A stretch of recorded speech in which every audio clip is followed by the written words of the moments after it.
เซ็ตฉุกเลยทางนี้ปล่อยเลย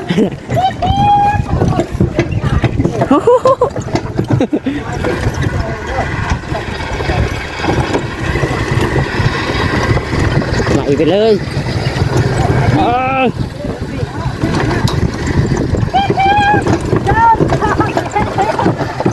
เบรกเปลืองน้ำมันขาลงเนาะเปลืองน้ำมันพี่น้องเลยก่อนลงโยมาขอดินทางเมโมนี่แหละพี่น้องเนาะถ้าว่าซื้อน้ำเพิ่นก็สิเบิดหลายแสนเติบพี่น้องน้องตาก็ขอปากเป้าเพิ่นก็มีน้ำจิตน้ำใจเอาให้พี่น้องเนาะขอบใจทางเมโมเด้อเนาะขอบใจย่างเอาลูกบ่ห่วงบ่ห่วงรักโอ้ยจังเนาะพี่น้องเต็มรถเนาะจับหนักๆเลยทีโอ้ไปยิงมาใช่โอ้ปิดคดีตีหมาปิดคดีแท้บ่นี่น่ะคือตะเก้าเห็ดแพงกับแป้งยิงหมาบ่ได้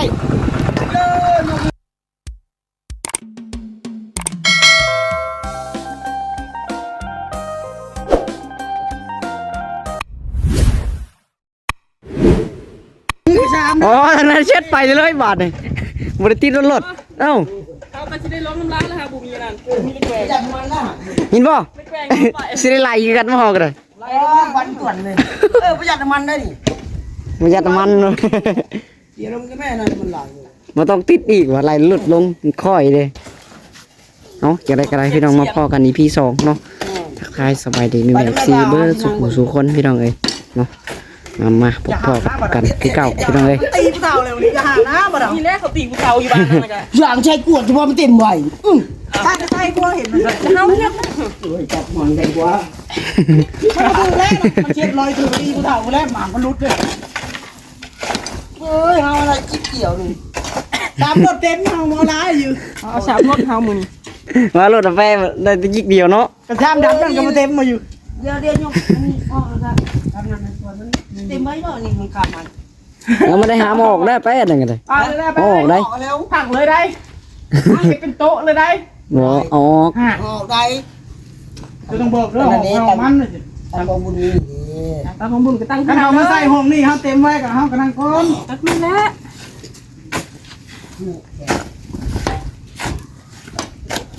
ตอนที่แข่งนะครับลุงน้องยี่น้ำก่อนลุงนานใจก่อนใจก่อนแล้วผู้เชี่ยงให้น้ำหลังกันเงินหมดเดี๋ยวมันสิอันได้ดอกติบเล็กๆน้อยๆพี่น้องเลยเพราะว่ามันหลายคนเนาะก็จะให้กันทุกคนอยู่ดอกสิยายกันทุกคนเจ้าอยู่ดอกปูนแสน2 แสนนี่นะพัดกีบมึงชาวพัดกีบก็บ่แปะมีเงินหลายบ่แปะมีชาวพัดกีบอยู่ชาวพัดกีบพอได้ครบขวดนึงโอ้ครึ่งลีนะหลายกันรอบหน้าเขาใช้หลายกันนี่บ่หลายกว่าเก่ากว่านี้เนาะเอาหลายเก่าแบบเก่าครับเองหรอกน่ะหลักรถจัดระดับมันได้อยู่แน่น่ะฮะมันได้อยู่เนี่ยมันได้อยู่เล็กอันนี้ยันมัดขึ้นเด้ออันยันมัดไว้ได้มันดิข้างเอาพอยนั้นขนาดยันลุมมันดิข้างเอาพอยนั้นเราไอ้พอยจะพังรถแล้วสวยเซ็ตฉุกเลยทางนี้ปล่อยเลย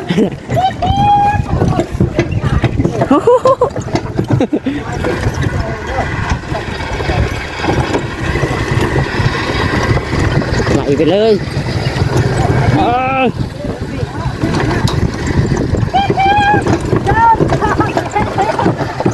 เบรกเ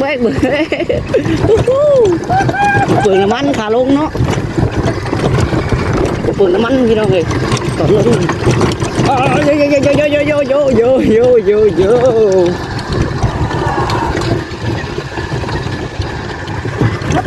บ่เปลืองน้ำมันนะรุ่นนี่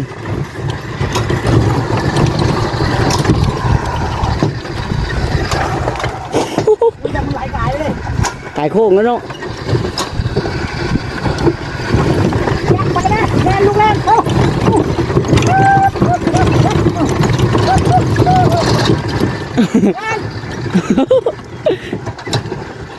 วิทย์บ่บ้านนี่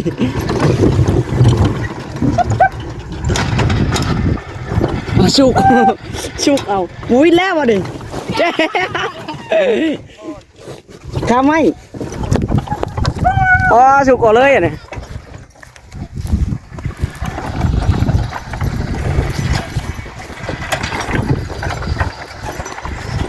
เท่ามาบัดนี้3 คันก็ได้พี่น้องเลย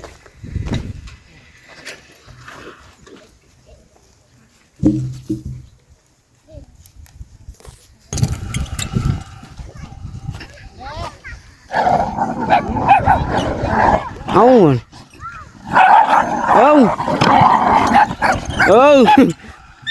มาตีกันอยู่นี่บานแช่โยมึงจะกันเตะนั่นเลยหลับไหม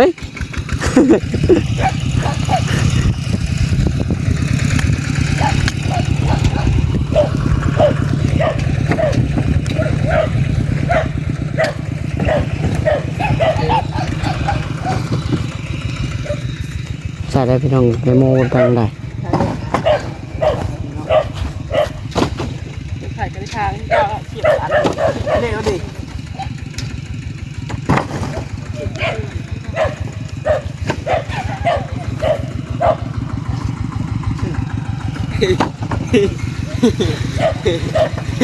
ถ้ามันไม่ชวนเนาะ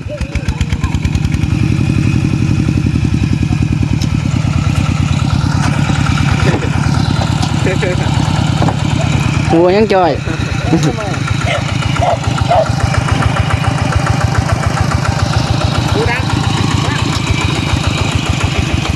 ไม่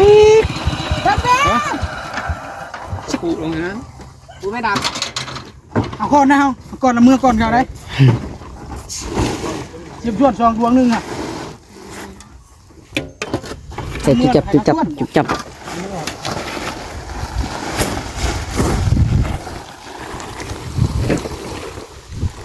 กันนักจะติดโน่นหมดเจ้าจนไปบ่ได้เลย เฮ็ดคือแกดิชาย เอาไปลงมาเพิ่นกัน ช่วงนี้ที่2 งาน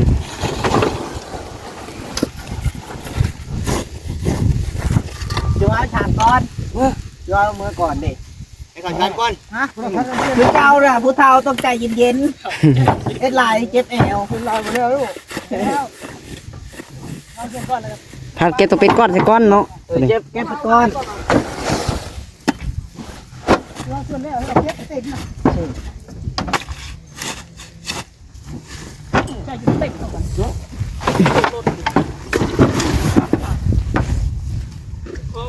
โอทีโอ้แม่จะไปใส่ไปนะแล้วจะอยู่กับไผ่ซะอยู่ผู้เดียวอยู่กับไม้ทางเลยเอาเป็นดุ ใช่แต่ไปเป็นไรล่ะ จากกระเป๊ะแล้วโกงหมดแล้วไปเลยได้เลยเป็นน้ำโคโยต้าอะไรก็มาขอชวนแล้ว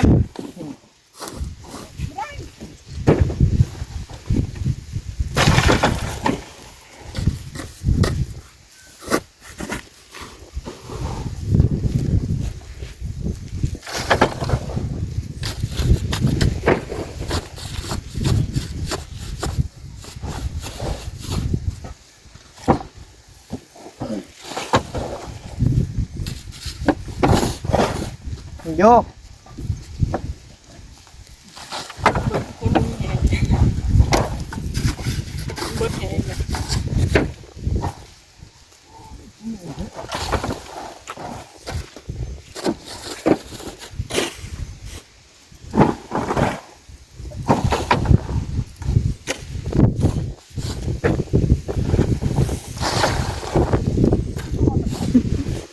ลำบากอะไรอยู่ใจ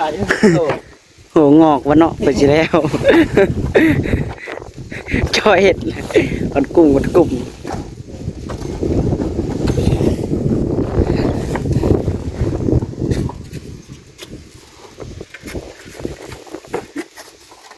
พี่น้องเลยเดี๋ยวจะเข้าไปแวะลินกับเจ้าของทีนาเพิ่นก่อนเนาะ มาหลักกับดินเพิ่นบ่เห็นเข้าไปเบิ่งนี่ลิ้นเพิ่นเลยเถอะเพิ่นอยู่เถียงอีบ่มาเข้ากล้องดูเข้าว่ากล้องนี่เห็นโมสิมาถ่ายคลิปเด้อนี่ไปพี่น้องเอ้ยเอาเดี๋ยวมาถามมันก่อนเถียงนาเพิ่นบ่หรือว่าเฮือนเพิ่นอยู่นี่เนาะโอ้ยฮะยังน้องจ้อยถามหาลูกสาวเอานั่งไม่ยัง ถามหาลูกสาว โอ้ยลูกชาวไปเล่นเลยลูกชาวอยู่โรงพุ่น ไปลินหรือว่าไปดงกันนี่ ไปเล่นอยู่บ้าน เอาพี่น้องเลยเนาะเขามาหาอันทางครอบครัวแม่โมเพิ่นนี่พี่น้องเลยอยู่ใกล้ก็บ่ได้มาหาพี่น้องถือว่าเข้าครั้งแรกเลยเพราะว่ามาอันขอดินน้ำเพิ่นพี่น้องเขาดินเขาเฮือนแหละพี่น้องเนาะเฮือนน้องหลายเองมาขอดินทางแม่โมนี่แหละพี่น้องเนาะถ้าว่าซื้อน้ำเพิ่นก็สิเบิดหลายแสนเติบพี่ดอกพี่น้องน้องตาก็ขอปากเป้าเพิ่นก็มีน้ำจิตน้ำใจเอาให้พี่น้องเนาะขอบใจทางแม่โมเด้อเนาะขอบใจย่างเอาลูก บ่ห่วงบ่ บ่ห่วงรัก โอ้ยจังเนาะโอ้เนาะเขาว่าจะจกขายมันก็ได้หลายเติบได้พี่น้องเนาะพี่น้องน้องหลาก็บ่มีเงินบ่มีคำมีจังให้เพิ่นมีแต่ขอปากเป้านี่แหละพี่น้องเอ้ยแล้วก็จะมาถ่ายชีวิตการเป็นอยู่ของเพิ่นพี่น้องเนาะเอาพี่น้องเป็นจังได๋ชุมื้อนี่ถ้าบ่แม่โมเถียงนาจะบ่หรือว่าเฮือน เถียงนา ฮะ เถียงนาก็อยู่นี่เฮือนก็อยู่นี่แหละอยู่นี่ประจำบ่ได้เข้าบ้าน ทั้งเถียงทั้งเฮือนบ่ แม่ ก็สิว่าน้องหลาอยากถามพี่น้องเนาะแต่ละปีก็เห็นเพิ่นนอนอยู่นี่เบิดได้เพราะว่าเอาอันเฮือนก็อยู่นี่เถียงก็อยู่นี่สรุปว่าอันเฮือนบ้านบ่มีเฮือนคือหมู่บ่หรือว่าจังได๋แม่โม มีอยู่เพิ่นก็ของย่าเพิ่นก็เฮือนเพิ่นค่อยมีตัวนั้นเป็นเฮือนเพิ่นอันนี้ทุกข่อยยังบ่มีเฮือนทุกข่อยก็อยู่เถียงนานี้เฮือนน่ะเป็นเฮือนย่ามาอยู่นำเพิ่นมาเลี้ยงเพิ่นผู้เฒ่าแต่ค่อยอยู่เถียงนาโดยแสดงว่าทั้งแม่โมนี่มาอยู่นำพ่อโมเพิ่นบ่แม่นมาอยู่นำผัวแม่นอยู่ตรงไหนเนาะเอาสันเนาะหากะจิฮู้ได้ดีเนาะ อยู่ตรงกันตะโดนวัฒนธรรมได้พี่น้องน้องหลากันเนาะไฟจิฮู้เนาะคิดว่าทางโฟโมเพิ่นนั่นมาอยู่นำแม่โมเพิ่นและแม่โมเนาะคนอยู่บ้านเดือพุ่นเอาเลยเพิ่นมาอยู่น้ำย่าบ่มีผู้อยู่ย่าหาผัวเพิ่นตายหรือเพิ่นเอามาอยู่น้ำมาเลี้ยงเพิ่นเฒ่าแล้วย่าก็บ่มีผัวโทษแต่ลาวผู้เดียวโทษแต่ย่าปู่เพิ่นก็เสียเลยนะเพิ่นเฒ่าเลยนี่แหละให้หน้าตะกร้าเพิ่นก็แต่แถวนี้เนาะบริเวณบ่น้องหลาเอาดินนี่แหละพี่น้องเป็นจังได๋แต่ละปีกุ้มกินอยู่บ่เอาน้ำจำปาปีกุ้มปีบ่หั่นแหละปีได้หลายปีได้หน่อยและปีงามปีบ่งามปีฝนส่งก็ได้หลายปีฝนบ่ดีมันก็ได้น้อย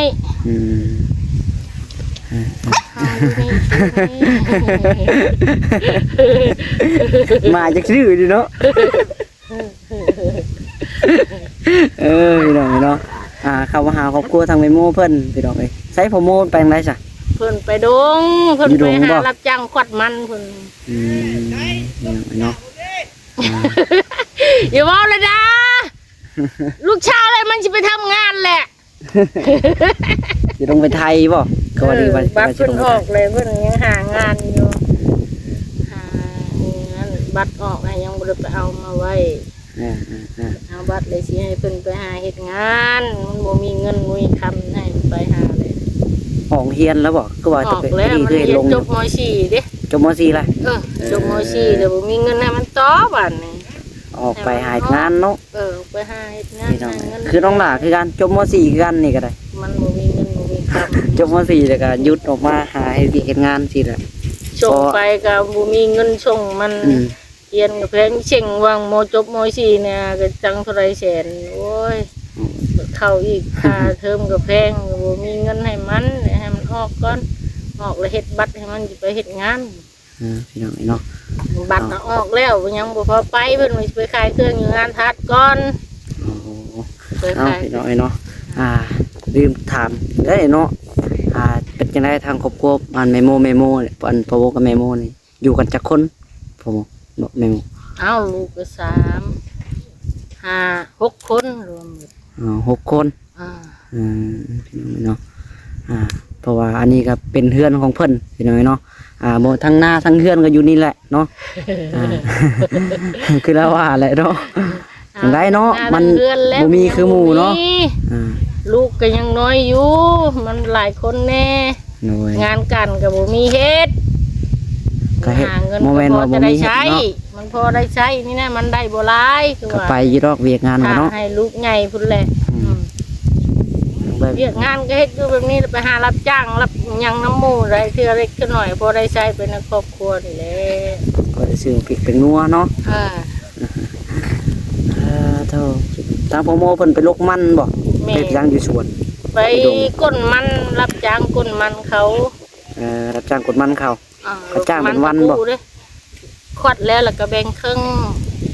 ขวัด ขายเลย ขวัดมันให้กับเจ้าขวัดแล้วเฮาทางผักทางปั่นบ่ ทั้ง ปั่น ปั้นทั้งตากทั้งหยังไปแล้วขายก็แบ่งกันมันนี่ ขายได้เป็นเงินแล้วก็แบ่งครึ่ง แบ่งครึ่งกับเจ้าแล้ว มันก็ได้อยู่ดอกเนาะเฮาก็บ่ได้ปลูกพี่น้องเอ้ยมันจะไปกลซื่อ ปลูกเฮาก็บ่มีดินบ่ได้ปลูกแล้วมันบ่มีดิน พี่น้องเนาะเนาะพี่น้องเนาะ คันแล้วทางนั้นนี่ขุดเอาทางนี้อีกนี่ชนทางนี้ หันเบิดขี้ดินบ่ ชนทางนี้แล้ จะ ว เฮ็ดหยังตัวนี้ให้นาบ่หรือว่าน้องชาน้อย ว่าสิเฮ็ดให้นาเฮ็ดให้ไปชุดให้ตัวนั้นเฮ็ดให้นาลูกเด้ให้นา ให้นาหนองบ่ให้นา อืม หนองนี่แหละเขาจะงาม นี่จกเอาชนทางนี้เป็นชนทางนั้นป่าไว้ให้เป็นคันน้ำนี่จกเอาว่างมันโนนนี่รถนี่จกเอานี่ขึ้นไปแบบนี้นะให้มันเป็นกันนาไปเลยแบบนี้ตัวนั้นนี่จกวางจอยอยู่นี่นะวางน้องจอยนี่ขึ้นมานี่จกเอารถเที่ยวนี่นี่จะขาชนวางตีนแล้วนี่นะที่เที่ยวเดินจกรถ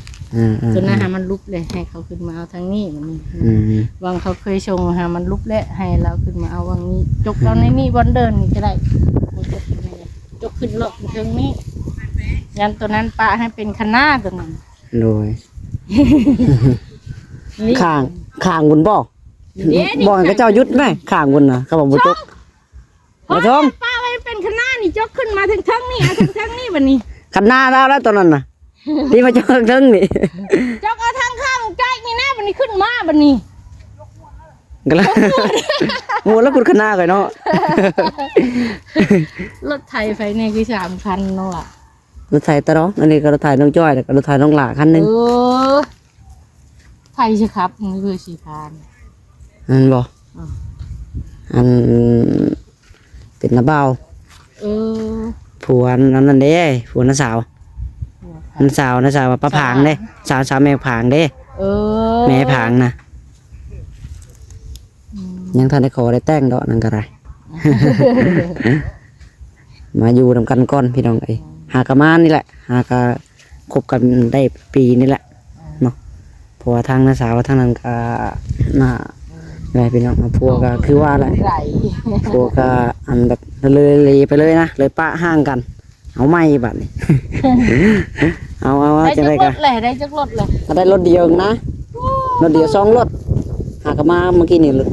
จกขึ้นมาทางดำนี่จกขึ้นมาเลยวันนี้เอาบดเลยแถวนี้ฮะบ่ห้ามดอกปันนี้ตัวนั้นป้าเป็นกันหน้าปันนี้แกหันเอารถ ลูกชายใช้ไม่อยู่บ้านพุ่น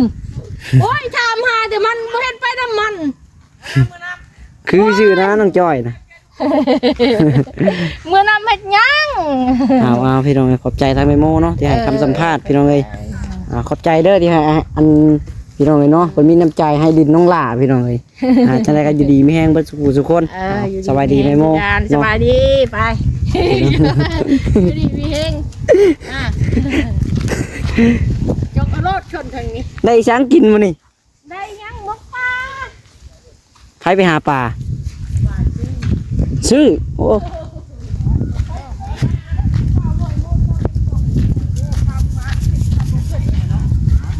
มาแวะลิ้นดาวพี่น้องเลยเฮ้อเธอ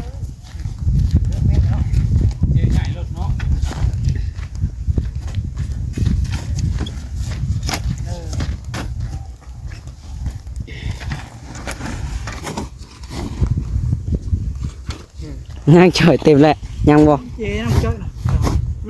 มียังใกล้ๆท่าน มันถ่ายทำไม่ดีกับเจ้ากับสัมภาษณ์เปิดใจแม่จ้อยเปิดใจเด้อชวนมาลายเลย สวดมาลายมือ สุดมาลายมือแล้วบ่ สวดมาลายมือเลย จะมือแล้ว ม้วนนี่ไปจ่อย บ่ต้องถามมาแปะจะแปะไปล่ะ วัดทุบ หาสิ นี่มันก็ยังบ่ฮอดไปจักหาที่ เอาน้อยหลายบุเป็นงานเลยสิ น้อยได้เขาเลี้ยงข้าวบุกุ้ม หลาย เมื่อได้เขาเลี้ยงเขาให้เขาเลี้ยงเขา มันร้ายไปสิมือหาตื้อ ถูกเลยเนาะ พอแล้วจะเอาแบนแล้วทำไมเหรอพอแล้วบุแบนเนาะ มันเงียงไม่ดอกมันเงียงรถมันเงียงนี่มันละคือแบน ธรรมดา ไปแบนมันรถมันเงียงเสียเหลียงนี่มันคือแบ มัน น ก็เลยหนักขางนึงเนาะเวลาไปพุ่นแหละไปมันก็สิตรงกันนี่ดอก อยากดูยานเนาะ ตู้เนาะจวดขนาดคันนี่ป่ะรถไปรุ่นแท้รถไปรุ่นเนาะนี่เราได้รถไปรุ่นนี่เชื่อว่าสองรถเต็มจากรถดำขนาดไว้นี่นะต้องห้องหนึ่งนี่ ขอโทษรถไป ไปเนาะ ขอโทษรถไปยาก รถตัวย่าน รถบุขึ้นจากงานบ่ดับด้วยครับ เบาดำนะครับ หัวเช้าเหรอ เราบอกโอ้สวดติ่มน้ำลายกดทับเราได้นะกดลายแล้วไปมู่เรา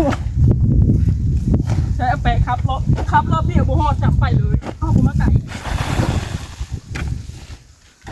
อายุเด็กลม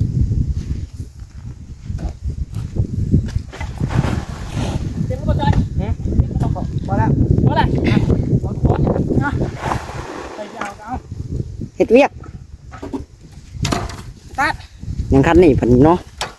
นำมึงคันนี่แล้วพี่น้องก่อน กระเทือนเหรอเนาะ อืม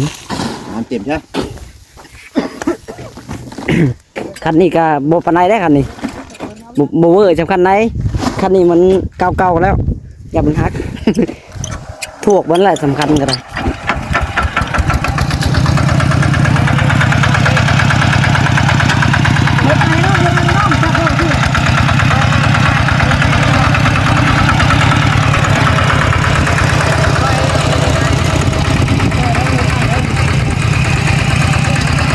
โอ้ทำด่าเนาะ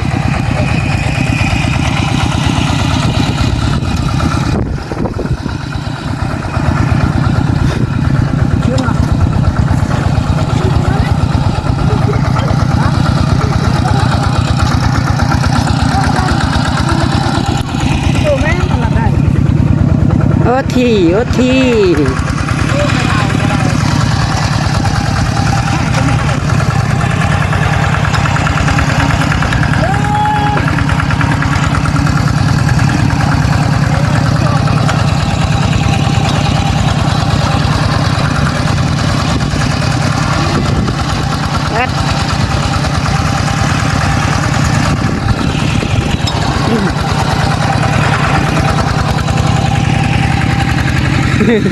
เอาเร็วทีเอ้ย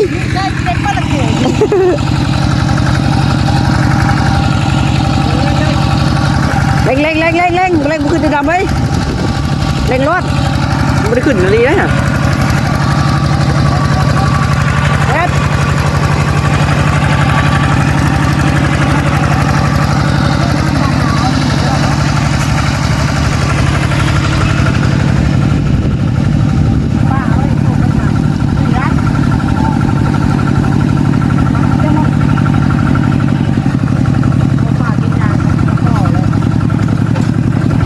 เหยียบเออ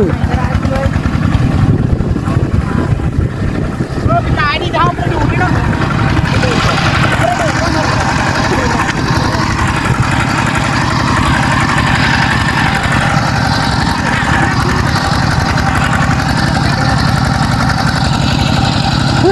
พี่น้องเต็มรถเนาะจับหนักๆเลยคัก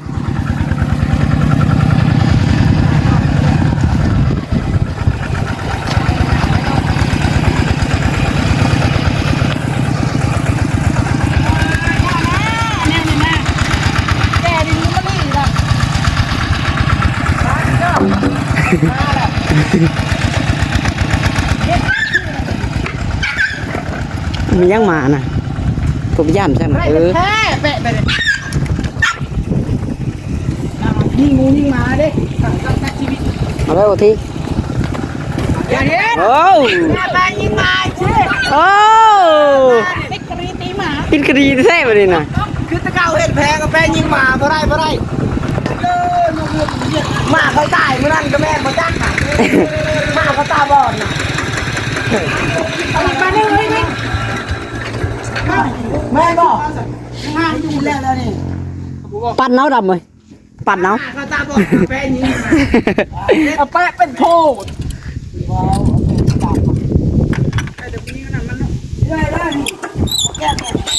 เออ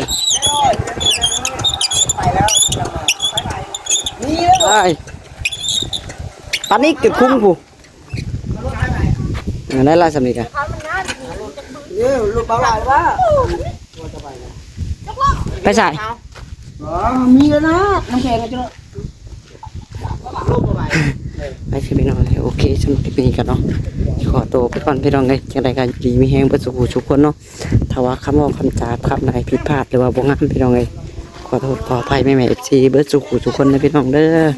ป้าสำหรับคลิปนี้ขอเกล่าวคำว่าสบายดีพี่น้องบ๊ายบาย ทำหรอ